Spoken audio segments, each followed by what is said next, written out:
and diversity in public education. And we have with us Dr. Raymond Richardson and Dr. H. Coleman McGinnis. Dr. McGinnis, before we had our first commercial break, we promised that we'd give you an opportunity to talk about perhaps some of your own personal experiences dealing with Brown versus the Board of Education and how people that you knew responded perhaps to this decision.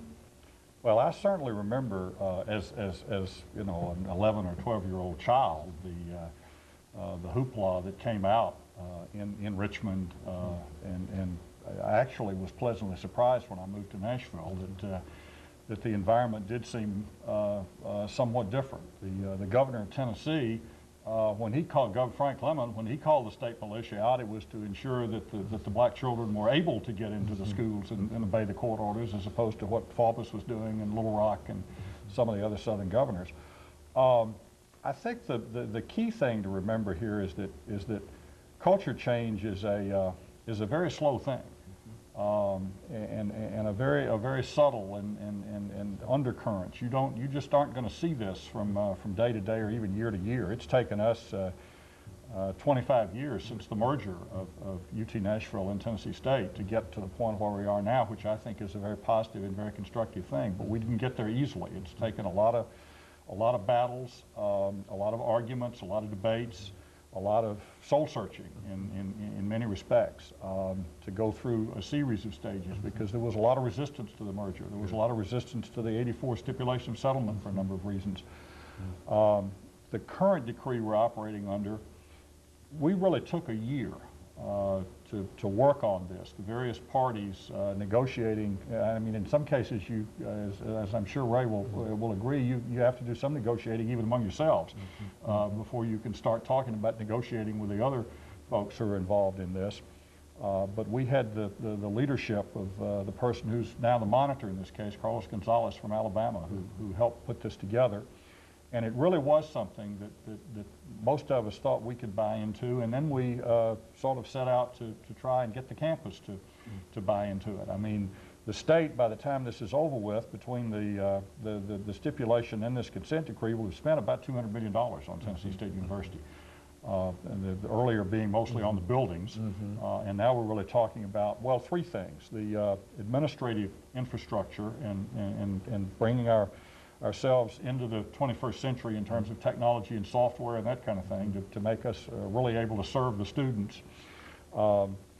New programs that we're going to undertake to reach out much more to the Nashville community, to non-traditional students, both in the sort of traditional classroom manner and also going out on the web and distance education, that kind of thing, focusing on business. And Ray can talk a little bit about what they're doing with the e-business program. In health sciences, which obviously is a very important industry in the Nashville area, and in government, in public affairs, urban studies, that kind of thing. And the third area is the money that's going to be spent on renovating what is the old UT Nashville building, which is now our Avon Williams downtown campus. We've got $14 million now to renovate that campus and to really make it into the show place, and a place not only for classes, but the kind of place that folks in downtown would like to come by and have lunch or put on some cultural kind of programs and just make it something that becomes really a central part of life for downtown Nashville. Very good. And of course, Dr. Richardson, over this last couple of minutes, would you say that the state of Tennessee is now making an earnest effort in terms of trying to provide the resources necessary for institutions like Tennessee State University? I would say yes, and the reason is that the Attorney General went to the court and asked for this settlement, and that's different from what has happened before.